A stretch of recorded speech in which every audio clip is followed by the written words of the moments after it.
વગર તપાસે છેડતી કેવી રીતે દાખલ થઈ? તમે જોઈ છેડતી? તમે જોઈ?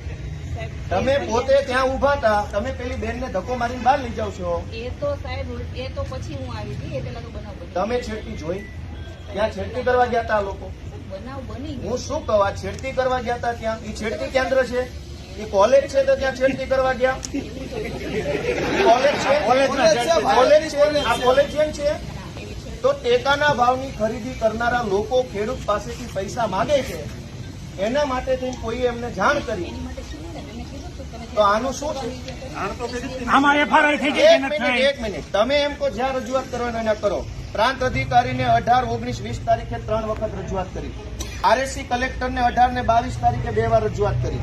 કલેક્ટર સાહેબને 24 તારીખે મેં રજૂઆત કરી. 24 તારીખે સીઈઓ ને રજૂઆત કરી અને 24 તમને એફઆઈઆર આપી. હજુ તમે એમ કહો રજૂઆત કરો, તો ગુંડા તમને રજૂઆત કરવા આવ્યા હતા? બેન, ભગવાનથી ડરો, ભગવાનથી ડરો. તો ધીમે એટલે પણ હું કઈ ખાઈ ગયો? તમે અમને ઉપર ખોટા આરોપ મૂકો. બેન, તમે છેડતીનો આરોપ કેવી રીતે લગાવ્યો ના ઉપર? હાલો, પગે લાગુ. લો, છેડતીનો આરોપ કેવી રીતે કર્યો? કેવી રીતે છેડતી કરી હમણે? નહીં, કેવી રીતે છેડતી કરી હમણે? છેડતી